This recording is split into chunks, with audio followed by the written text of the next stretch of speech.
Lunch platter combination பார்த்துருப்பீங்கன்னு நான் நம்புகிறேன். இன்றைக்கி இன்ஸ்டன்ட் பாட் குக்கிங்கில் பீட்ரூட்டும் பாட்டில் கார்டு அதாவது சுரைக்காய் வச்ச தயிர் பச்சடி தான் பார்க்க போகிறோம் என்னோட சைட்லேருந்து. இதை தாராளமாக கிரேட் பண்ணியும் நம்ம செஞ்சுக்கலாம், வதக்கியும் செஞ்சுக்கலாம், ஸ்டீமும் பண்ணலாம், இல்லட்டா இந்த மாதிரி ப்ரெஷர் குக் கூட பண்ணிக்கலாம். நான் எல்லாத்தோடு பண்ணும்போது சேர்த்து இதையும் பண்ணியாச்சு.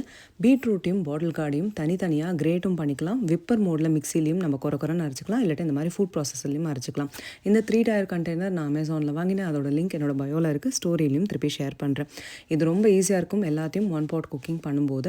இதை இன்ஸ்டன்ட் பாட்டில் உள்ளே கொஞ்சம் அந்த பாட்டில் தண்ணியை ஊற்றிட்டு அதை வச்சுக்கோங்க. தயிர் பச்சடிக்கு அந்த பீட்ரூட் சொரைக்காவோட 2 பச்சை மிளகா உப்பு தான் நான் சேர்த்தேன். இது மொத்தமாக குக் பண்ணுறதுனால இன்ஸ்டன்ட் பாட்டில் ப்ரெஷர் குக்கிங் மோடில் 8 நிமிஷம் ஹையில் வச்சுருக்கேன். ஒரு 20லேருந்து 30 நிமிஷம் அப்படியே விட்டாச்சு. நல்லா குக்காக இருந்தது. இது அப்படியே ஒரு பவுலில் ட்ரான்ஸ்ஃபர் பண்ணிக்கோங்க. பீட்ரூட்டும் சொரைக்காவும் அதுக்கு பதிலாக என்ன வெஜிடபிள் யூஸ் பண்ணலான்றதை டிஸ்கிரிப்ஷனில் கொடுத்துருக்கேன். ஆற விட்ட பிறகு தயிர் சேர்க்கணும்னு சொல்லுவாங்க. வீடியோக்காக நான் உடனே சேர்த்துக்கேன். 2 கரண்டி தயிர் சேர்த்து கொஞ்சமாக டைல்யூட் பண்ணிக்கிறதுக்கு தண்ணி கூட சேர்த்துக்கலாம்.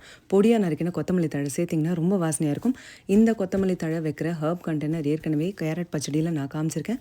இதோட லிங்க் என்னோட பயோவில் இருக்குது. திருப்பியும் ஸ்டோரியில் வேணாலும் ஷேர் பண்ணுறேன், பார்த்துக்கோங்க. ரொம்ப யூஸ்ஃபுல்லாக இருக்கும். கடுகு நெய்யில் தாளித்து இதோட சேர்த்துருங்க. ட்ரை பண்ணி பாருங்கள், எப்படி இருக்குன்னு கண்டிப்பாக சொல்லுங்கள்.